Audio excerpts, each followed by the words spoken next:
Assalamualaikum warahmatullahi wabarakatuh. Alhamdulillah, alhamdulillahi rabbil alamin. Wabihi nasta'inu ala umurid dunya waddin. Ashhadu an la ilaha illallah wa ashhadu anna muhammadan abduhu wa rasuluh. Allahumma salli ala sayyidina Muhammad wa ala alihi wa sahbihi ajma'in. Amma ba'd. Faqad qala Allah subhanahu wa ta'ala fi kitabil karim. Bismillahirrahmanirrahim. Ya ayyuhalladzina amanu dukhulu fis silmi kaffatan wa la tattabi'u khutuwatis syaitan innahu lakum aduwwum mubin. Wahai orang-orang yang beriman, masuklah engkau ke dalam Islam secara sempurna, bukan Islam pencitraan, Islam secara benar. Dan janganlah engkau ikuti langkah-langkah setan, karena sesungguhnya setan itu musuh yang nyata bagi kalian. Musuh kalian bukan polisi, musuh kalian bukan tentara, musuh kalian bukan aparat, musuh kalian bukan ulama, musuh kalian adalah setan, di mana setan itu musuh yang nyata bagi kalian, kata Allah. Dan ternyata di tempat masjid mulia ini masih juga banyak setan yang berkeliaran. Setannya bukan pocong, tapi apa setan yang ada di tengah-tengah kita? Bentuknya handphone. Orang sudah ceramah masih juga sih. Itu setan itu, bos. Kenapa bisa, Ustaz? Mengalihkan perhatian. Coba ayat tadi Allah menggunakan kata khutuwatis syaitan. Apa itu khutuwat? Langkah-langkah setan. Kenapa Allah tidak menggunakan langkah setan? Ini diucapkan langkah-langkah setan. Kenapa? Karena setan menggodamu bertahap. Tadi asar setan mulai menggoda. Hujan, hujan, hujan, hujan. Nggak usah kau pergi, nggak usah kau pergi. Bisa kau lihat ceramahnya di YouTube. Itu setan. Makanya saya heran, bos. Kalian yang berani tidak sholat, kau berani tanggung api neraka? Hujan aja kamu lari. Minum kopi aja kau tiup. Mana kau berani tidak sholat? Ya, sudah datang di sini, kau pikir setan berhenti menggodamu? Dia goda lagi kamu. Caranya apa? Duduk di belakang, duduk di belakang, duduk di belakang. Itu duduk di belakang itu sudah samar-samar godaan setan. Anggaplah bapak duduk di depan, dia goda lagi itu setan. Buka HP-mu, buka HP-mu, buka HP-mu. Itu setan. Sudah dibuka, baca WhatsApp-mu, baca WhatsApp-mu. Itu setan. Apalagi godaan setan. Nih. Sudah dikasih satu, dia bilang belum. Dikasih dua, dia bilang anakku belum. Itu semua godaan setan. Sudah kau terima, dia goda lagi kamu. Buka plastiknya, buka plastiknya, buka-buka. Apa isinya, apa isinya. Itu setan. Itu godaan setan. Yang pegang HP sudah dikasih tahu bahwa itu godaan setan, masih juga dipegang HP-nya. Itu bukan lagi godaan setan, kau sudah jadi setan cilaka. Simpan dulu HP-mu, bos. Hei, hei, hei. Kau tahu enggak saya datang ke sini? Naik pesawat dulu kasihan dari Makassar ke Jakarta. 2 jam 15 menit. Transit di Jakarta kurang lebih 2 jam. Sudah itu sampai di sini jam 3, mules lagi perutku. Saya bilang, apa ini? Saya tidak makan uang korupsi. Paling suka honor, itu pun dipotong pajak. Ya kan? Mules perut, masih mules perut. Sudah datang Kabak Kesra mengetuk pintu. Assalamualaikum Ustaz, Pak Gubernur sudah menunggu. Sampai lagi di sini. Inilah kecintaan saya kepada Provinsi Riau. Masya Allah. Di Riau ini Pak adem. Saya ini keliling-keliling ceramah dari Sabang sampai Merauke. Tapi memang ada beda rawa hawanya. Kalau saya ke Riau ini Pak, ke Pekanbaru, tidak ada macet. Tenang. Hah? Dengar ceramah, orang sini senang. Alhamdulillah. Ya, inilah kesyukuran kita. Maka saya datang ke sini menghormati Riau yang lagi ulang tahun ke-65. Dan hebatnya ini Pak Gubernur, Sudah kan ini awalnya tanggal 13, ya kan? Wih, tidak gampang meyakinkan gubernur. Pak Gubernur, saya ada kasihan undangan umroh gratis. Kapan lagi gratis? Saya tidak keluar visa hajiku, keluar visa umroh. Bolehkah digeser sedikit tanggal 15, Pak Gubernur? Pak Gubernur katakan, kapan saja Ustadz bisa, kami siap. Alhamdulillah, kemarin pulang umroh langsung ke sini karena menghargai Riau yang 65 tahun. Jadi tolonglah kau hargai juga perasaanku. Simpan HP-mu dulu, bos. Ya, oke? Ibu-ibu, ibu-ibu yang pegang handphone selama saya ceramah, saya doakan suamimu kawin lagi.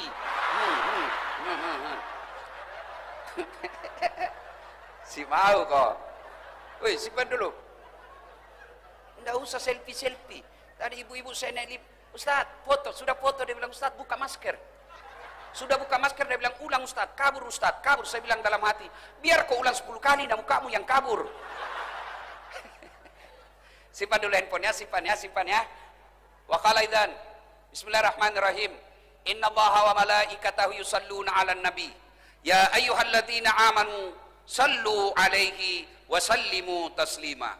Sesungguhnya Allah dan para malaikatnya bersalawat kepada Rasulullah Muhammad sallallahu alaihi wasallam. Maka wahai orang-orang yang beriman, bersalawatlah kalian kepada Rasulullah dengan sebaik-baik salawat. Salatullah, salamullah, ala toha, lillah. Salatullah, ala yasin. Masya Allah. Coba kita dengar, mana lebih kencang suara bapak-bapak dengan ibu-ibu? Bisa? Bapak-bapak diam, ibu-ibu dulu. Ayo ibu, jangan mau kalah sama suara laki-laki bu. Ayo. Salatullah, mullah, ala toha. Belakang. Salatullah, ala yasin. Masya Allah. Ibu diam, nilainya 8,5. Nah, sekarang bapak-bapak, ayo bapak-bapak, jangan mempermalukan kita nih. Ayo laki-laki, keras ya Pak. Salatullah, mullah, ala toha.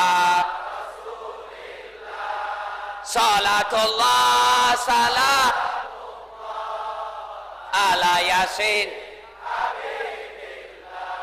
Nilainya 9,2. Ini lagi kita dengar di sini. Ini kampus bos ini dah. Jenderal minta 2 bos. Tenang, kita dengar ini ya. Ayo Pak Jenderal, ayo Pak Guru ya. Ayo. Salatullah, ala toha. Salatullah, ala yasin. Masya Allah. Nilainya 9,9. Pak Gubernur yang belikan saya tiket. Ibu bapak saudara-saudara sekalian yang saya hormati, teristimewa yang kita muliakan dengan segala kemuliaan yang kita miliki, Bapak Gubernur Provinsi Riau yang terhormat Datuk Sri Setia Amanat Haji Samsuar beserta wakilnya, dan istri beliau yang insya Allah dimuliakan dan dirahmati oleh Allah Subhanahu wa Ta'ala. Polisi sahabat saya, Bapak Kapolda Irjen Pol Muhammad Iqbal, yang juga hadir di tempat ini, dan seluruh aparat yang hadir di tempat ini. Bapak jangan sakwa sangka kepada polisi. Yang beredar berita selama sebulan ini itu kecil saja dari sekian banyak polisi baik di Indonesia. Saya keliling-keliling ceramah di depan-depan polisi. Itu 0,001% saja polisi yang seperti itu di Indonesia. Masih banyak polisi baik yang ada di Indonesia. Maka kita doakan polisi-polisi baik, Allah berikan amanah untuk menjadi penegak hukum di Republik Indonesia. Bapak dan Rem beserta keluarga, Bapak Kapolres Tabes beserta seluruh aparat yang hadir, alim ulama yang hadir, anggota DPR Ada hadir? Ada hadir anggota DPR? Aduh, coba kalau mobil wali Pak, mobil caleg, biar tidak diundang, dia datang Pak. Ada begitu di sini? Ada? Ada? Kau salah, kenapa kau pilih? Dan hadirin dan hadirat yang insya Allah dimuliakan dan dirahmati oleh Allah Subhanahu Wa Taala. Satu kali di Madinah, Pak Gubernur, sangat panas. Itu bapak-bapak, saya baru pulang umroh 2 hari yang lalu, kemarin saya tiba. Madinah panasnya waktu saya di sana 40 sampai 41 derajat. Bayangkan panasnya Pak. Saya langsung ingat kisah ini. Bagaimana dulu Nabi. Sekarang Madinah Makkah panas, kita masih bisa masuk rumah yang ada AC-nya. Zaman itu tidak ada AC. Rumah tidak ada tembok seperti ini. Rumahnya pelepah daun kurma. Nabi pada saat itu di Madinah sangat panas. Begitu panasnya, hampir tidak ada yang keluar rumah. Semua bernaung depan rumahnya, takut sengatan matahari. Tiba-tiba keluar rumah seorang manusia, berlari-lari kecil. Kenapa lari-lari kecil? Panas. Saya memang langsung ingat ini cerita. Saya dari masjid hotel, dari hotel saya nginap, itu tidak sampai 100 meter ke Masjid Nabawi, panasnya. Saya pun lari-lari. Ini sahabat juga lari-lari. Ternyata menuju ke masjid. Tak lain adalah Abu Bakar As-Siddiq. Selang beberapa saat, keluar lagi seorang manusia, juga berlari-lari kecil, takut juga sengatan matahari. Tak lain adalah Umar bin Khattab. Masuk ke masjid. Jangan bayangkan Masjid Nabawi seperti sekarang ya. Masuk masjid. Umar mengucapkan salam. Assalamualaikum warahmatullahi wabarakatuh. Ini salamnya orang Islam. Jangan kau reparasi. Jangan kau permak-permak. Ini ada mahasiswa saya turun dari mobil. Dia lihat saya langsung, dia bilang, Ustaz, Assalamualaikum. Apalagi itu Assalamualaikum? Assalamualaikum. Ada juga aswabar. Apa aswabar? Assalamualaikum warahmatullahi wabarakatuh. Lain kalau WhatsApp. Ya, kan enak sekarang tuh WhatsApp. Kalau malas tulir, Assalamualaikum warahmatullahi wabarakatuh panjang, ada stiker. Yang penting, tidak usah ku ganti-ganti. Tidak usah kita orang Islam bilang, selamat pagi, biarlah agama lain yang mengucapkan selamat pagi. Kita hormati kalau dia bilang, selamat pagi Ustaz. Kita bilang juga pagi. Ya. Nah, lari-lari kecil lalu, Umar berkata, Abu Bakar, tidak biasanya kau siang-siang begini di masjid, ada apa? Abu Bakar berkata, saya panas mas bro. Jangan lagi ku cari di buku mas bro, ini bahasa dasar. Kira-kira Pak Gubernur ditanya sama Kapolda. Kata Umar, tidak biasa siang-siang kau di sini, ada apa? Abu Bakar menjawab, saya panas di rumah, maka saya datang di sini. Saya panas dan lapar. Daripada saya cuma panas lapar, mending saya datang di masjid. Begitu sampai di masjid, lapar, saya berdoa kepada Allah Subhanahu Wa Taala. Lalu Abu Bakar juga bertanya, kau ya? Kenapa kau juga ada siang-siang begini? Kata Umar, sama dong. Saya juga lapar dan panas, maka saya datang ke masjid. Kalau begitu, mari kita lanjutkan. Mereka lanjutkan, dua orang ini berzikir. Selang beberapa saat, keluar lagi seorang manusia. Tidak lari, tidak takut sengatan matahari, tidak takut panas. Kenapa? Kemana langkah kakinya melangkah, ke situ awan melindunginya. Kakinya ke kanan, awan ke kanan. Kakinya ke kiri, awan ke kiri. Tak lain adalah baginda kita Muhammad sallallahu alaihi wasallam. Sampai di masjid, mendapati dua sahabat ini. Assalamualaikum warahmatullahi wabarakatuh. Umar menjawab, Waalaikumsalam warahmatullahi wabarakatuh. Nabi tanya, kalian ada di sini? Tidak biasanya siang-siang begini kau ada di sini. Ada apa? Umar menjawab, kami lapar ya Rasul. Kami panas juga di rumah, maka kami datang berteduh di sini, menyerahkan diri kepada Allah. Abu Bakar juga bertanya, ya Rasulullah, Anda juga ada apa? Kata Nabi, sama. Saya juga lapar dan panas, maka saya ke sini. Akhirnya Umar punya usul. Ya Rasulullah, bagaimana kalau kita ke rumahnya Abu Ansar Al-Ansari, Abu Ayyub Al-Ansari? Bagaimana kalau kita ke rumahnya Abu Ayyub Al-Ansari? Ini Abu Ayyub Al-Ansari, orang kayanya Madinah. Hebatnya, kaya dermawan. Masya Allah, kaya dermawan. Ada begitu di Pekanbaru? Ada? Banyak. Kalau di kampungnya orang, kaya pelit. Ini kaya dermawan. Kata Nabi, baik kalau begitu. Berangkatlah 3 orang ini ke rumah Abu Ayyub Al-Ansari. Sampai di rumahnya Abu Ayyub. Assalamualaikum warahmatullahi wabarakatuh, ya sahibul bait. Kedengaran salam. Waalaikumsalam warahmatullahi wabarakatuh. Tapi suara perempuan. Kata Nabi, mana suamimu? Oh, lagi tugas. Baru keluar, tapi sebentar lagi akan datang. Masuk ya Rasul. Bu, ibu, pelajaran pertama. Kata Nabi, tidak boleh kami masuk di rumahmu tanpa izin suamimu. Nabi, coba kurang apa amanahnya Nabi? Tapi apa kata Nabi? Tidak boleh saya masuk rumahmu tanpa izin suamimu. Ini yang banyak dilanggar ibu-ibu sekarang. Pergi suaminya kerja, dia telepon temannya, hei, tunggu saya di mall. Kau jemput saya, suamimu aman. Ya kalau dia keluar, kalau dia masuk ke rumahnya, dia telepon teman kuliahnya, aman mas, sudah pergi. Ngeri. Hati-hati. Pelajaran pertama, haram hukumnya seorang istri menerima tamu laki-laki tanpa izin suaminya.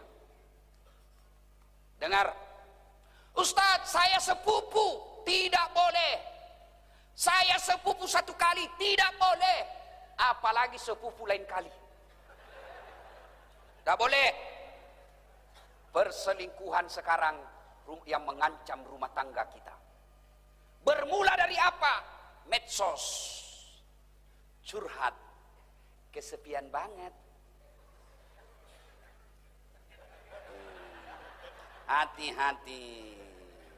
Bu, suaminya seorang ASN. Ditugaskan gubernur ke Jakarta pendidikan 1 minggu. Istrinya mulai update status. Kesepian banget. Oh, langsung disleding temannya.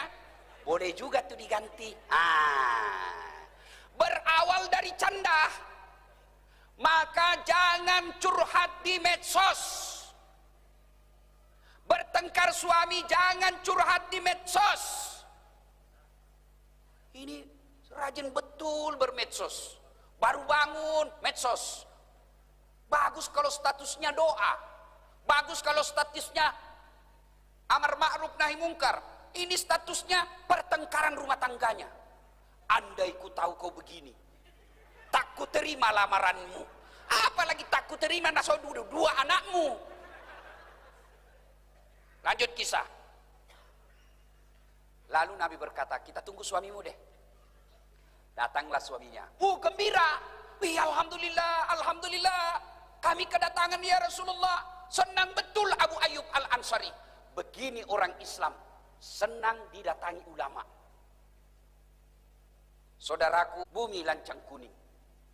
Kalau kalian didatangi imam masjid, didatangi pengurus masjid yang bawa map, jangan kau kasih tahu adamu, kasih tahu Ustadz, bapak lagi keluar. Ini datang tamir masjid bawa amplop, langsung les sumbangan. Jangan. Kalau tidak punya duit untuk menyumbang pembangunan masjid, sumbanglah dengan kata-kata dan akhlak yang mulia. Sahabat Abu Ayyub Al-Ansari, pengusaha, orang kaya di Madinah, didatangi Nabi, para sahabat, beliau senang. Saudaraku didatangi ulama, senang kalian. Jangan malah datang ulama kau tidak hormati.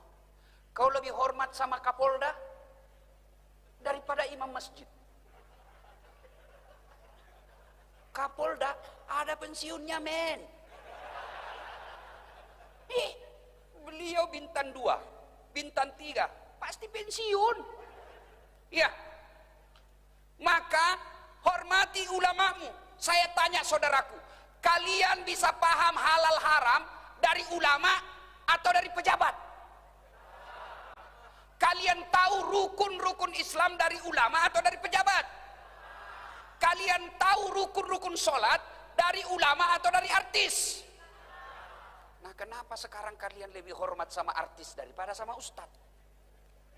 Wih, kalau artis datang, Masya Allah, dikasih pesawat bintang bisnis, bertiga dia, hah? Dijemput pakai pengawalan tentara polisi, ngiung, ngiung, ngiung, ngiung, ngiung, ngiung, ngiung. Kasih hotel bintang 5. Sampai di lokasi, apa dia bawa itu artis? Alamat palsu. Kelihatan dadanya, kelihatan pahanya. Enggak juga dikasih pegang kita, Pak. Begini saja, nenek, ya, nenek. Iya toh? Iya. Adalah Pak Kadis nonton ya. Aduh. Astagfirullah. Sudah itu dikasih duit puluhan juta, sampai 100 juta. Balik ke Jakarta, duitmu dipakai dugem, duitmu dipakai narkoba. Begitu kau muliakannya artis. Begitu kau butuhkan penghafal Quran, kau jemput. Tidak, Grab. Jangan ketawa, saya serius ini. Datanglah kasihan Pak Ustadz, dijemput pakai motor. Motor tua pula.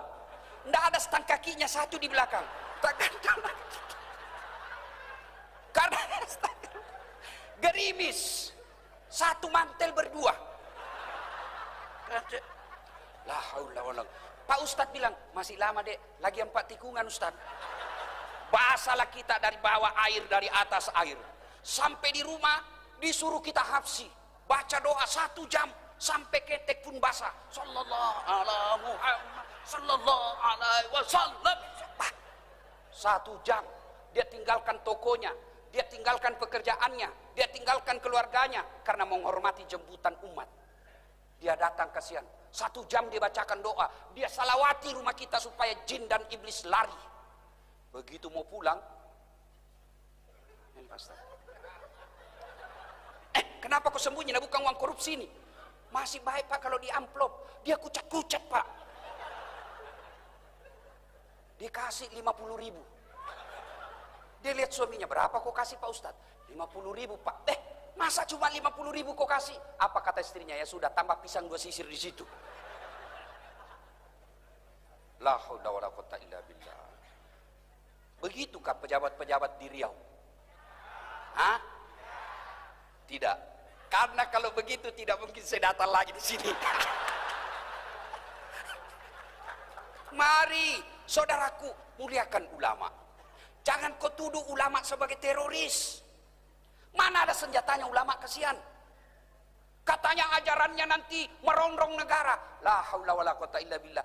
Nah, kita ini diajak saja kepada kebaikan, belum tentu dia mau ikut. Apalagi kalau mau diajak merongrong negara, tidak mungkin ada yang ikut. Maka cintai ulamamu, karena ulama, al-ulama'u warisatul anbiya. Ulama adalah pewaris para nabi. Maka saya hormat dan kagum Pak Gubernur. Tidak salah-salah orang tua gubernur memberi nama Samsuar, matahari yang menyerani. Tablik akbar dalam rangka ulang tahun Provinsi Riau diundang ulama. Alhamdulillah, mudah-mudahan tidak ada diundang artis besok. Karena kadang-kala ada juga dicampur-campur Pak. Malam tablik akbar, besok dandutan. Putar ke kiri, no, putar lagi. Bingung malaikat. Yo ayo. Malam tablik akbar, besok senam. Ibu-ibu di depan, bapak-bapak di belakang. Ibu-ibu bajunya sempit. 1, 2, bapak-bapak di belakang. 3. Mudah-mudahan Riau tidak deh. Ya. Salatullah salamullah ala toha Salatullah salamullah ala yasin. Kemudian lanjut kisah. Abu Ayyub begitu senangnya didatangi Nabi. Lalu Abu Ayyub berkata, ada apa gerangan ya Rasulullah? Nabi menjawab, kami lapar di rumah, panas. Abu Bakar sama Umar bilang, kita ke rumahmu, kamu kan orang kaya. Senang dia Pak. Tenang ya Rasul, tenang. Abu Ayyub langsung masuk ke kebunnya, kurma. Dia tebang kurma, tidak tanggung-tanggung Pak. Dia ambil dengan pohonnya. Bukan kurmanya diambil Pak, pohonnya dia tebang, dia suruh bawa ke rumahnya. Nabi heran, apa ini Abu Ayyub? Nah kami cuma butuh buahnya. Kata Abu Ayyub, ya Rasulullah, kalau saya cuma bawa buahnya, saya tidak tahu mana yang Rasul senang. Kalau sekali saya bawa dengan pohonnya, silakan pilih. Ada muda, ada matang, ada setengah matang, ada matang, silakan ya Rasul. Begitu sedangnya Abu Ayyub didatangi Nabi. Tidak puas sampai di situ. Abu Ayyub kemudian menyembelih kambing yang paling segar dan sehat, dipersembahkan kepada Nabi. Yang paling baik kambingnya diambil. Maka bersedekah, jangan nanti kau tidak suka baru kasih orang. Ini ibu-ibu biasa toh? Woi, bu, woi. Itu biasa ibu-ibu bersedekah sama tetangga, dia bilang, nak, bawakan ustadz di sebelah daripada basi.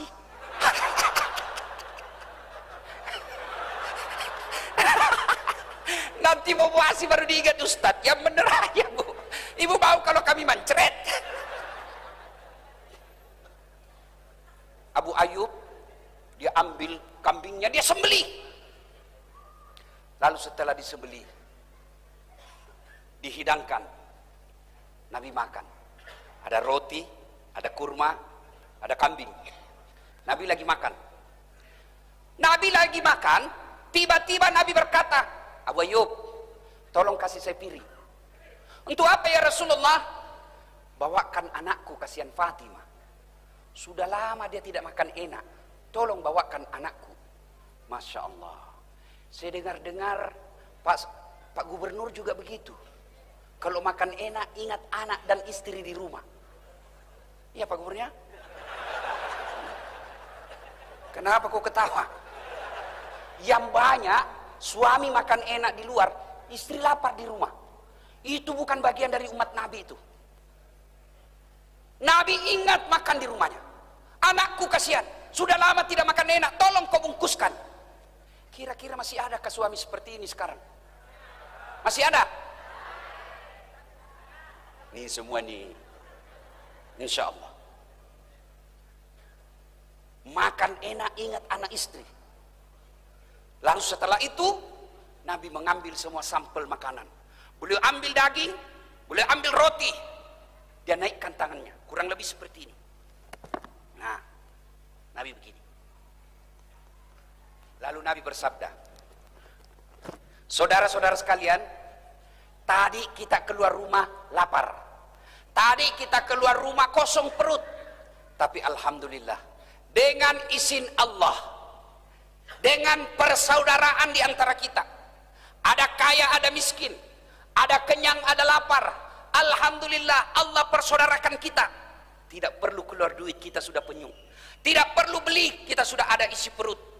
Lalu Nabi bersabda, ketahuilah saudara-saudara sekalian. Sampai Nabi 3 kali mengulangnya. Ketahuilah saudara-saudara sekalian. Ketahuilah saudara-saudaraku.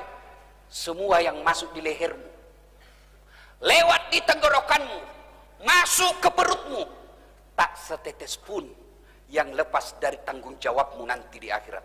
Semua nikmat yang masuk di lehermu akan dimintai tanggung jawabnya. Kemudian Nabi mengucapkan, al-yawma nahtimu ala afwahihim wa tukallimuna aydihim wa tashhadu arjuluhum bima kanu yaksibun. Sadaqallahul adzim. Apa hikmah dari kisah ini? Satu, tidak ada satupun manusia yang tidak ada masalahnya. Kurang apa cintanya Allah kepada Nabi? Sampai Allah pernah jelaskan, andai bukan karena kamu Muhammad, saya tidak ciptakan dunia dan isinya. Karena cintanya Allah, Allah ciptakan dunia dan isinya untuk Nabi. Kurang apa cintanya Allah kepada Nabi? Sampai Allah jelaskan, ya Muhammad, kalau ada dosa-dosamu, aku ampuni. Ya Muhammad, haram seluruh nabi dan rasul masuk ke dalam surga sebelum engkau lebih dulu masuk dalam surga. Itulah cintanya Allah kepada nabi. Tapi apakah nabi tidak ada masalah dalam rumah tangganya? Kisah tadi, nabi pun lapar dan panas. Maka saudaraku, tidak mungkin ada manusia, tidak mungkin ada rumah tangga yang tidak ada masalahnya. Ini orang-orang hebat depan kita. Bapak pikir ini orang tidak ada semua masalahnya?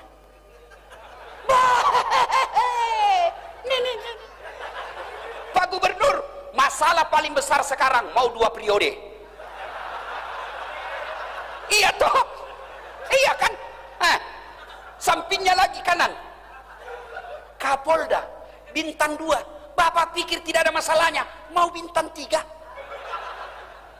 Ayo, ini yang pegang mic berdiri, sampingnya wakil gubernur, mau naik sedikit. Tapi setelah gubernur, ini orang muka penuh masalah semua ini Pak. Mana ada orang tidak ada masalahnya? Nih, Dasat Latif. Paling banyak masalahku sekarang. Apa masalah sekarang saya Pak Gubernur? Banyak janda-janda curhat. Waduh, Ustadz, baru meninggal suami saya. Tolonglah kasih saya doa-doa penenang, supaya hati saya sabar dan tenang. Saya kasihlah amalan-amalan. Lama-lama selalu curhat. Akhirnya dia bilang, Ustadz, maukah Ustadz menjadi imam dalam hidupku? Saya bilang, mohon maaf, saya bukan imam, saya penceramah. Kalau ibu mau imam, saya kasih Pak Danrem. Kata Pak Danrem, kiamat Ustadz, istri saya jenderal. Mana ada orang tidak ada masalahnya Pak? Semua kita punya masalah. Ayo, satu, mari kita lihat pegawai. Ada yang punya NIP, ada yang tidak. Yang punya NIP namanya pegawai negeri, yang tidak punya NIP namanya pegawai honor. 5 tahun PTT, pegawai tidak tetap. 5 tahun kemudian TTP, tetap tidak pegawai.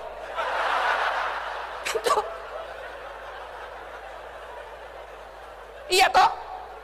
Lagunya, berakit-rakit dahulu, berenang-renang ke tepian, sakit-sakit dahulu, susah-susah dahulu, lalu kemudian tetap susah.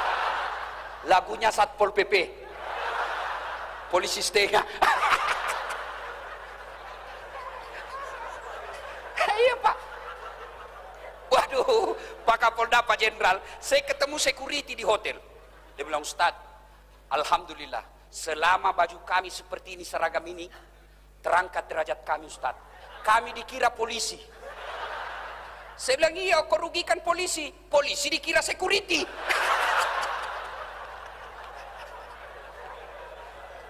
Ayo saudaraku, nih, semua kita punya masalah. Ada orang masalah dalam rumah tangganya, kasihan sudah punya anak masih ngontrak-ngontrak. Ada yang begitu. Alhamdulillah, dia punya rumah, bahkan belum menikah sudah punya rumah. Bapak pikir tidak ada masalah? Ada masalah. Apa masalahnya? Suami istri tidak setia. Karena dia kaya, dianggap ekonomi gampang buat mereka, tapi kesetiaan hilang. Kemudian dia sudah kaya, suami istri sudah setia, punya rumah, apa masalahnya? Suaminya tidak menghargai istrinya, istrinya pun tidak menghargai suaminya. Saling menghargai. Apalagi masalahnya? Ada rumahnya Ustaz, suami istri setia, apa masalahnya? Sudah 5 tahun menikah, tidak punya anak. Mana ada orang tidak punya masalah Pak? Bapak bayangkan kepala dinas. Ada kepala dinas di sini? Masalah juga Pak. Apa masalahnya? Terancam mutasi. Dan kalau dari kepala dinas mutasinya biasanya staf ahli. Ahli yang tidak ada stafnya. Semua orang punya masalah Pak. Maka diajarkan anak muda, ayo, kalian baru tamat SMA. Apa masalah? Mau kuliah. Kuliah di universitas negeri sesuai dengan cita-cita dan harapan. mau jadi dokter, mau jadi insinyur, mau jadi ahli komunikasi, akan mau menjadi tentara, ada yang mau jadi polisi, mendaftar, ternyata kau tidak lulus. Jangan putus asa. Berarti Allah tahu bukan di situ tempatmu yang terbaik. Ini adik-adik ini kan, ada yang baru-baru selesai mendaftar tidak lulus, pendaftar polisi tidak lulus, daftar tentara tidak lulus. Dunia tidak kiamat dengan kau tidak lulus. Allah kasih kau siapan, ada yang lebih baik dari itu. Tamat SMA saya dulu, daftar juga fakultas kedokteran. Pak Jenderal, sampai 3 kali saya daftar, mau jadi dokter, tidak lulus-lulus. Teman saya lulus, saya jadi ustadz, dia jadi dokter, tugas di Kepulauan Aru. Mau lebaran saya telepon, kau pulang lebaran? Enggak, kenapa? Mahal tiket. Saya bilang dalam hati, alhamdulillah, untung saya tidak jadi dokter. Saya jadi ustadz, dia dari dokter bingung soal tiket, saya tidak pernah bingung soal tiket. Siapa yang belikan? Gubernur. Bukan cuma soal tiket, hebatnya lagi nih, pergi tidak bawa uang, pulang. Ayo, jadi saudaraku, kalau kau lamar cewek satu, ternyata dia tidak terima kamu, yakin bukan itu yang baik buatmu. Kau daftar tentara tidak lulus tahun ini, coba lagi tahun depan. Kau daftar pilwali, pilkada, calon gubernur, calon kepala daerah, tidak menang, tunggu 5 tahun, kita tanding lagi. Sudah 3 kali tanding tidak lolos, berarti memang bukan itu yang terbaik buatmu. Semua orang punya masalah, Pak. Ibu-ibu, masalah terbesarnya kadangkala seleranya lebih tinggi daripada gajinya suaminya. Mau emas, kalau suamimu tidak bisa belikan kamu emas, pakai palsunya. Selesai. Dan henaknya kalau istri Kapolres, meskipun emas palsu, orang bilang asli. Itulah enaknya jadi orang kaya. Meskipun kita pakai palsu, orang bilang asli. Susahnya jadi orang miskin, meskipun sudah asli, dia bilang palsu. Salatullah salam ala toha rasulillah. Salatullah salam ala yasin. Ilmu pertama dari kisah ini, setiap manusia pasti ada masalah. Orang lihat aja itu saat Pak tidak ada masalahnya. Bapak andai lihat ini kepala saya di dalam Pak, kayak benang kusut. Ngatur jadwal, karena sampai sekarang saya tidak pakai manajer Pak. Semua jadwal acara saya atur. Yang paling repot sudah ditentukan, tiba-tiba datang orang lain dan dia bilang, saya sudah telepon mamamu. Saya bilang, suruh mamaku ceramah. Waduh, terpaksa cari akal lagi bagaimana caranya ini supaya tidak kecewa ibu saya. Belum lagi kadangkala kita ditipu. Ada juga yang tipu kita Pak. Maksudnya apa Ustaz? Itu kwitansi. Kwitansi kosong dia kasih kita Pak. Saya bilang tulis memang di situ angkanya. Nanti kau kurangi nolnya.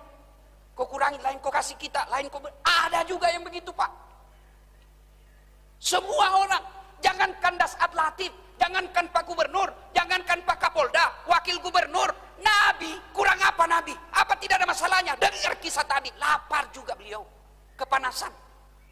Jadi ketika ada masalah, ucapkan inna lillahi wa inna ilaihi raji'un. Ibu-ibu tukang ngomel suamimu, inna lillahi wa inna ilaihi raji'un. Bapak-bapak tukang ngomel istrimu, inna lillahi. Tapi jangan juga di depannya. Kok kira saya mati? Masya Allah. Pak, ada kawan saya dia bilang begini, kalau suami orang lain Ustadz singa, istrinya, saya istriku Ustadz kelinci. Hebat. Tapi saya jadi kangkung. Tidak ada dalam rumah tangga yang tidak ada masalahnya. Kalau kita dapat suami yang pencemburu, sabar. Dapat istri yang suka ngomel, sabar. Jangan saling menghina, saling mempermalukan. Tapi tetap serumah. Kan banyak juga rumah tangga itu Pak, kita lihat bertengkar, hampir tiap minggu bertengkar, hamil lagi. Ada. Bingung saya lihat. Tuh ya.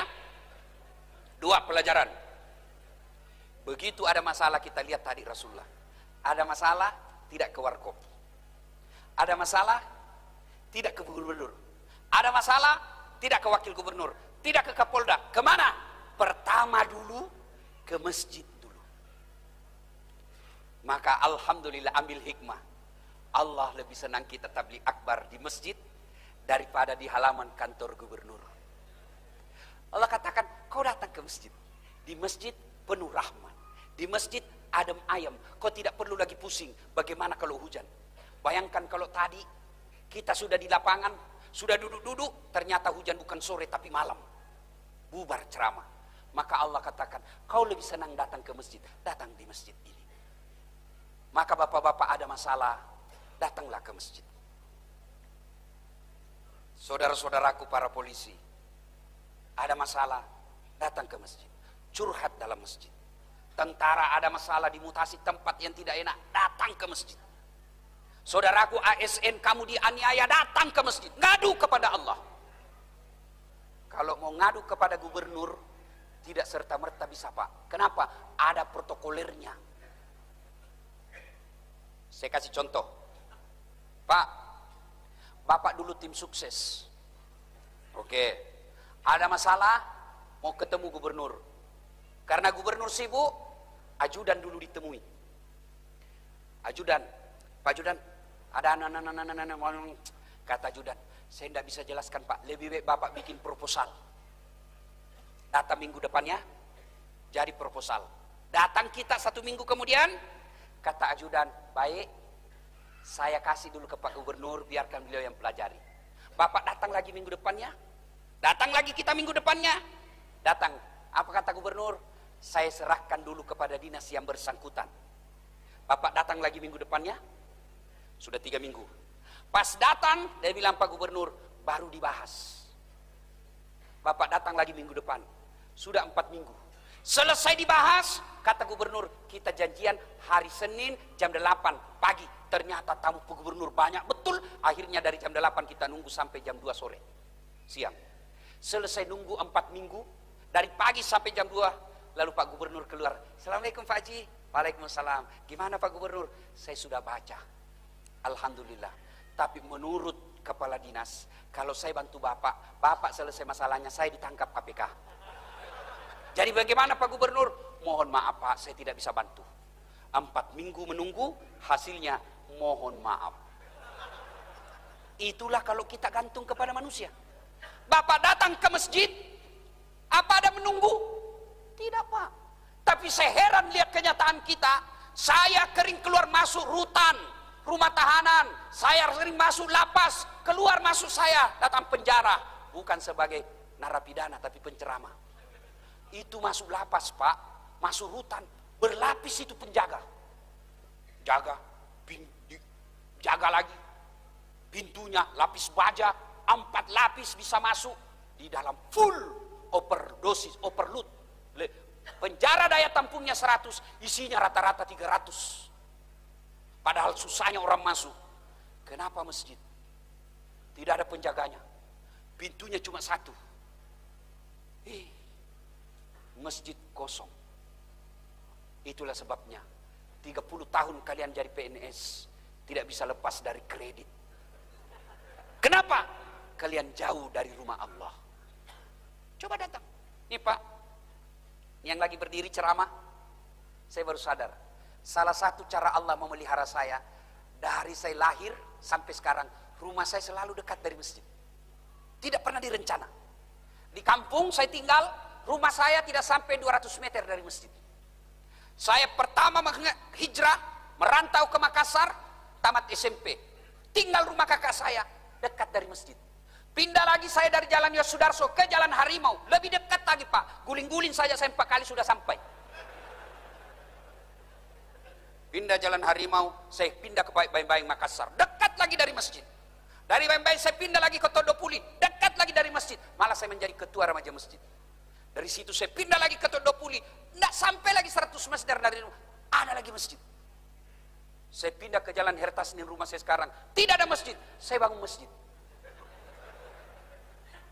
Pak, saudaraku, para pejabat yang hadir di tempat ini, kalau Bapak kirim anak kuliah ke Jakarta, ke Jawa, pilihlah tempat rumah yang dekat dari masjid. Supaya anak-anak kita cinta ke masjid. Ini sekarang kita cari rumah 30 menit dari bandara. Tiap hari kau mau ke bandara? 10 menit dari rumah sakit. Berdoa kok tidak ke rumah sakit sampai mati. 10 menit ke mall. Tiap hari kau mau ke mall. Yang penting rumah yang baik 5 menit dari masjid. Insya Allah kalau rumah dekat dari masjid, paling tidak anak kita menjadi pengurus remaja masjid di masjid itu. Jadi ada masalah, datanglah ke masjid. Minta pertolongan kepada Allah. Dan di masjid itu pelajaran luar biasa buat kita. Coba lihat apa pelajaran yang bisa diambil dari masjid. Masjid tidak ada perbedaan antara pejabat dengan tidak pejabat. Di masjid kita bisa lihat yang namanya keadilan sosial bagi seluruh rakyat Indonesia. Inilah masjid. Masjid tidak ada perbedaan. Mentang-mentang gubernur, saya gubernur mau pakai sepatu masuk ke masjid. Bapak pakai langsung viral. Hikmah berikut dari kisah ini. Setelah itu ternyata salah satu cara menyelesaikan masalah setelah datang ke masjid, tentu sholat dan berdoa, berikutnya adalah persatuan. Apa kata Nabi tadi? Kita keluar kosong perut, tapi berkat persaudaraan. Ada orang kaya saudara kita, ada orang punya harta saudara kita, maka alhamdulillah tidak perlu keluar duit. Nih, perut penuh. Maka saudaraku, bersatulah. Ayo, berbeda pendapat boleh, tapi jangan saling menghina. Adik-adikku yang baru belajar agama, silahkan kau jalankan apa yang kamu pahami. Mazhab yang kamu ikuti silahkan, tapi jangan kau hina saudaramu yang berbeda pendapat denganmu. Enak toh? Dulu zaman saya kecil, Pak Gubernur kecil, kalau kita sholat subuh, Allahu Akbar. Begitu sholat subuh, di samping kita tidak kunut, kita tidak ribut. Oh, tidak kunut, langsung dalam hati, oh Muhammadiyah. Selesai. Saudara, apa yang membuat kita pecah belah sekarang ini dekat-dekat ini? Apa? Pilpres. Hati-hati. Hati-hati. Pilgub, pilkada, pilcaleg, itu pesta demokrasi. Yang namanya pesta, apa yang ada di benak bapak-bapak? Kalau saya bilang pesta, apa yang ada di benak bapak-bapak? Apa? Makan, senang-senang, gembira. Tidak ada pesta orang takut. Pesta senang-senang. Ini pilpres, pesta demokrasi. Pilkada, pesta demokrasi. Jadi jangan horor, jangan saling menakutkan, jangan saling menyerang. Jadi nanti kita lihat mau pilkada itu, pilgub, mulai orang fitnah. Hati-hati Pak memfitnah. Dan yang selalu menjadi serangan fitnah, biasanya incumbent. Kenapa? Karena mau menjatuhkan. Orang kalau sudah menjabat, itu banyak serangan. Tapi yang pasti, punya hasil pekerjaan. Kalau yang belum, baru kan dia katakan, kalau saya. Kalau yang sudah menjabat Pak Gubernur, kami telah ini, kami telah ini, kami telah ini. Tapi tentu ada salah dan ada salah yang tidak sesuai harapan. Namanya manusia biasa, bukan dengan cara dihinanya, tapi dibantu untuk memperbaiki. Maka saudaraku, berbeda pendapat boleh, tapi jangan berpecah belah. Wa'tasimu bihablillahi jami'an wa la tafarraqu. Berpegang teguhlah engkau kepada tali persaudaraan agama Allah dan janganlah engkau bercerai-berai. Bayangkan Pak kalau kita tidak kompak. Bayangkan, jangankan satu provinsi, sholat saja, sholat. Kalau orang tidak kompak Pak, bayangkan kacaunya. Takbir saja Pak, pakai bahasa masing-masing. Yang jadi imam keturunan Arab, dia pakai bahasa Arab. Allahu Akbar. Makmum datang orang Sulawesi, pakai bahasa Bugis. Pungallahu ta'ala malopo. Wih, datang orang Padang, takbir pula dia. Allah nan gadang. Wih, terakhir datang anak Betawi dari Jakarta, dia pakai bahasa Jakarta gaul. Allah, gede banget gitu loh. Kan kacau. Maka inilah pentingnya persaudaraan. Saudara-saudaraku yang mau maju pilkada, mau maju pilcaleg, silakan paparkan apa programmu, apa yang kamu lakukan tanpa menyerang calon lain. Coba lihat, apa yang selalu merusak kita, negara kita ini? Cebong kampret, belum kompak. Ya, padahal Jokowi sama Prabowo sudah akur, sudah satu paket. Kemarin kita pilpres, coblos Jokowi Ma'ruf, bonus Prabowo Sandi. Nah, sudah sekarang satu kabinet toh. Maka kalian masih bertengkar.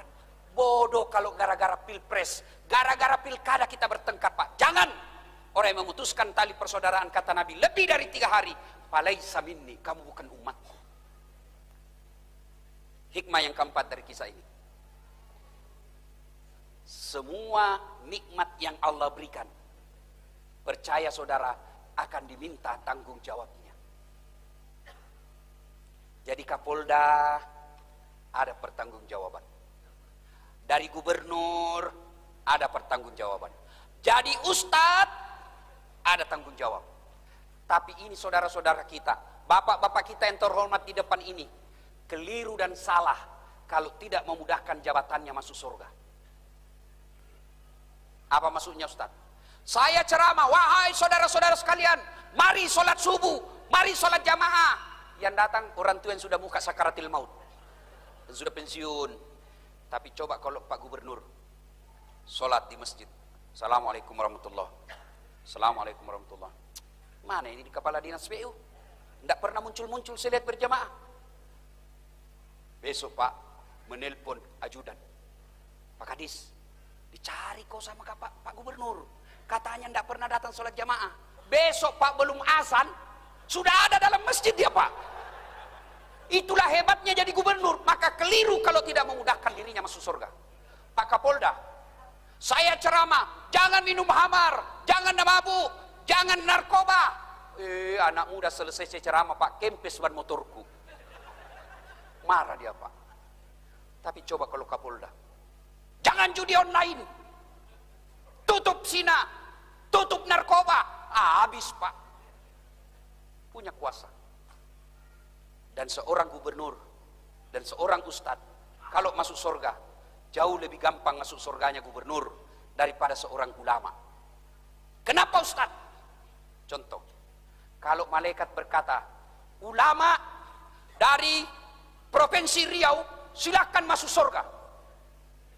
Masuk surga tapi masih antri Pak. Iya toh? Berapa ulama di Riau ini Pak? Ketua MUI, Ketua Muhammadiyah, pengurusnya masih ngantri Pak. Masuk surga juga tapi ngantri. Lama. Kenapa? Banyak ulama. Tapi begitu malaikat, silakan Gubernur Provinsi Riau masuk surga, aman dia Pak sendiri. Tidak ada saingan Pak. Iya. Maka tapi tahu, semua nanti diminta tanggung jawabnya Pak. Orang kaya masuk surga juga. Tapi sebelum masuk surga diminta amanahnya, tanggung jawabnya. Itulah enaknya jadi orang miskin Pak. Orang miskin apa mau ditanya? Apa mau ditanya? Tersangka 1 maju. Nama Inam. Pekerjaan pembantu rumah tangga. Gaji 3.500.000 1 bulan. Kau gunakan untuk apa? Sebenarnya tidak ada cita-cita saya jadi pembantu, tapi karena bapakku sakit di kampung dan saya tidak punya ijazah, maka saya cuma punya tenaga, saya jadi pembantu. Yang 3.500.000, 2 juta beli obat tiap bulan bapakku, 1,5 juta operasional saya di Pekanbaru. Mobil, angkot. Rumah, gubernur. Ternyata pembantunya Pak Gubernur. Iya toh? Nah. Rumah, tidak ada. Mobil, tidak ada. Motor, tidak ada. Sepeda, tidak ada. Miskin betul kau. Ya inilah nasib takdir saya Allah. Kamu sholat, alhamdulillah 5 waktu tuntas. Sholat sunnah pun saya jalankan. Kamu puasa, alhamdulillah puasa Ramadan. Kadang-kala Senin Kamis karena saya lapar. Kau berdoa, selalu berdoa. Kau tutup aurat, tutup aurat. Oh, Inam, meskipun kau penuh kehinaan di dunia, hari ini aku muliakan dengan semulia-mulianya. Tadkhulul jannati bisalam. Silakan kau masuk surga. Masuk ini. Masuk. Tersangka 35. Ini bilang, mati sudah ini. Ini tuan saya ini, tuan saya ini. Mulailah ditanya, nama? Titik-titik. Itu mobilmu dari mana? Kalau dilihat honor dan gaji tunjanganmu tidak bisa beli. Anu apa? Pak! Dipukul matanya, Pak. Berdarah. Mau lari ditarik lagi. Itu istrimu pakai behel dari mana? Kawan. Dari mana? Tidak jelas, ditinju lagi. Tak! Berdarah lagi telinganya, Pak. Mau lari ditanya, itu keramik di rumahmu dari mana? Itu pentil mobilmu dari mana? Jam tanganmu dari mana? Semua ditanya. Tapi dijawab juga, Pak. Tapi sudah babak belur. Berdarah-darah sudah dia, Pak. Sholat, puasa. Masuk juga dia surga, Pak. Tapi lama. Babak belur dia sudah, aduh. Waduh, ketemu Inam. Kenapa bisa begitu, Haji? Jangan banyak bicara. Kok baru muncul? Kami sudah 3 tahun di sini. Saya baru muncul. Kok bisa terlambat? Kenapa bisa terlambat, Pak Haji? Saya kira mobilnya dulu 7. Iya, gara-gara mobil itu banyak sekali pertanyaan. Maka Pak Kapolda, hati-hati, Pak. Pak Gubernur, hati-hati. Hati-hati. Semua akan ditanya tanggung jawabnya, Pak. Nauzubillah min zalik. Semua akan ditanya. Dan kalau berkaitan dengan barang, Bapak ngambil barang-barang kantor, sudah ditulis inventaris kantor Gubernur Provinsi Riau, ternyata ada di rumahnya Bapak. Satpam yang dipecat. Begitu di Padang Masar kelak, seluruh barang yang pernah Bapak ambil di rumah dinas, gorden,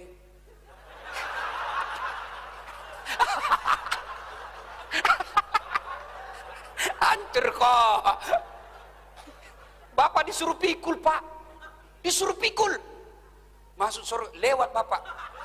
Dilihat sama security. Wah, Bapak rupanya yang ngambil. Saya yang dipecat. Hati-hati, Pak. Hati-hati. Semua diminta tanggung jawabnya. DPR. Semua diminta tanggung jawabnya. Pak, saya mau tanya. Mana lebih tinggi jabatannya? Pak Gubernur dan Wakil Gubernur? Gubernur. Mana lebih tinggi jabatannya Pak Kapolda dengan Wakapolda? Wakapolda. Kapolda lebih tinggi. Mana lebih tinggi jabatannya Ketua DPR dengan Wakil Ketua DPR? Mana lebih tinggi kedudukannya antara Ketua dengan Wakil? Pasti Ketua toh? Tapi kenapa Wakil kita di DPR merasa dia lebih tinggi derajatnya dari kita? Belem-belem. Iya toh? Namanya wakil, kamu di bawah. Gubernur lebih tinggi dari wakil. Kapolda lebih tinggi dari Wakapolda. Dandim lebih tinggi daripada wakil. Kasdim. Namanya wakil di bawah, Bos. Wakil gubernur gunting-gunting pita. Namanya wakil. Tapi anehnya rakyat, kenapa anggota DPR? Nah, kau wakil, Bos. Kenapa kau merasa lebih tinggi dari kami rakyat Indonesia? Kamu wakil rakyat. Ada wakil rakyat begitu? Ada? Itu karena kita salah memilih wakil rakyat. Ya, saudaraku, negara bisa baik kalau peraturan bernegara baik. Dan Anda tahu yang bikin peraturan negara bukan kami para ulama, bukan para ustadz, tapi siapa? Anggota Dewan Perwakilan Rakyat. Maka hati-hati. Nanti kalau pemilu, pilcaleg, jangan hanya kau pilih karena dikasih kau 300.000. 300.000 habis. Tapi kalau dia sudah pegang jabatan dan dia tidak amanah, hati-hati. Maka saudaraku, hati-hati menjalankan amanah. Suami, amanah. Bapak-bapak, istri tidak pakai jilbab, istri tidak sholat, istrimu tidak tahu ngaji, dan kamu tidak pernah mengajari dan tidak peduli, hati-hati. Allah tanya, mana suaminya ini? Mana suaminya kok bisa begini? Inilah makna dari ayat ku anfusakum wa ahlikum nar. Begitu juga ustadz adalah amanah. Kalau dia menjadi ustadz, hanya ustadz penjilat, cari-cari muka, haram dia bilang, makruh sedikit, ini boleh aja. Oh, hati-hati. Kalau pribadi Dasat Latif sesat, hanya satu yang sesat, saya saja. Tapi kalau sudah dikatakan ulama, penceramah, maka bukan saya saja yang sesat, tapi juga pendengar saya. Maka jadi penceramah, jangan menimbulkan kegaduhan. Ada juga ustadz mau sombong, jangan sombong. Nih, saya bisa begini bukan karena saya hebat, bukan karena saya jago, tapi apa? Karena saya punya penonton. Biar saya ceramah di sini, Pak, 1 jam berapi-api, tapi tidak ada penonton. Lewat Pak Kapolda, sudah lama sakit itu Ustaz. Iya toh. Maka semua nanti akan dimintai tanggung jawabnya. Maka saudaraku, 65 tahun Riau. Seluruh dari tahun pertama Riau sampai 65, yang pernah jadi pejabat, yang pernah jadi anggota DPR, nanti akan dimintai tanggung jawabnya di akhirat kelak. Jabatan, kekayaan, semua akan murah. Ini dunia amanah dari Allah. Ini dunia hanya titipan dari Allah. Yang namanya titipan, 2 sifatnya. Titipan jangan membuat kamu sombong. Namanya titipan, jangan sombong. Di Riau ini sudah berapa gubernur? Sudah berapa gubernur? Sudah lebih 10. Sudah berapa masuk rumah dinas? Tinggal di rumah gubernur, rumah dinas, jangan sombong. Kenapa? Pasti keluar. Tinggal di rumah dinas Kapolda, pasti keluar. Maka jangan sombong, ini titipan. Maka contoh tukang parkir. Bapak tahu tukang parkir? Banyak betul mobilnya toh? Segala jenis mobil Pak. Tapi tidak pernah sombong. Kenapa? Dia merasa titipan. Bukan saya punya. Itulah titipan. Yang kedua, karena jabatan amanah dunia ini titipan. Yang kedua, jaga baik-baik. Sebagai gubernur, kita jaga baik-baik. Sebagai polisi, tentara, anggota DPR, kita jaga baik-baik. Sebagai ulama, kita jaga baik-baik amanah ini. Maka insya Allah cara menjaganya dengan cara bersedekah. Bapak punya jabatan, sedekahlah dengan jabatan itu. Apa sedekahnya Kapolda? Bukan sedekahnya duit, tapi sedekahnya seorang polisi. Ciptakan ketertiban umum, menjadi pengayom, pelindung, dan pelayan masyarakat. Itu sedekahnya polisi. Apa sedekahnya gubernur? Oh, ada jembatan di sana rusak, sedekahlah dengan jembatan diperbaiki. Apa sedekahnya ulama? Sedekahnya dengan ilmu. Maka ibu-ibu kalau ada duit, sedekahlah dengan duit. Nih. Kita semua ini muka-muka sakaratil maut. Pasti. Tuh ibu-ibu yang di depan ini kan banyak-banyak semua emas berliannya. Kalau ibu meninggal, siapa yang pakai emas berlian, Bu? Hah? Anak? Bukan. Istri kedua. Pasti kawin lagi. Waduh, Pak Gubernur didengar istri saya ini ceramah. Dia bilang, Ustaz, jadi kalau saya meninggal nanti Ustaz mau kawin lagi. Saya peluk dia. Saya bilang, sayang, dengar baik-baik. Jangankan kau sudah mati, masih hidup saja, saya selalu berpikir mau kawin lagi. Apalagi kalau kau sudah mati. Maka itu emas berlian, sedekahlah. Maka Pak Gubernur yang saya muliakan semulia-mulianya, sebagai rasa syukur kita ulang tahun 65 ini, sedekahkanlah jabatan Bapak, bukan dengan memberikan kepada wakilnya. Tapi bagaimana caranya Ustaz? Jadilah pemimpin yang amanah. Kepala dinas diangkat, jangan berdasarkan tim sukses, tapi angkatlah karena betul-betul dia bisa bertanggung jawab terhadap jabatan itu.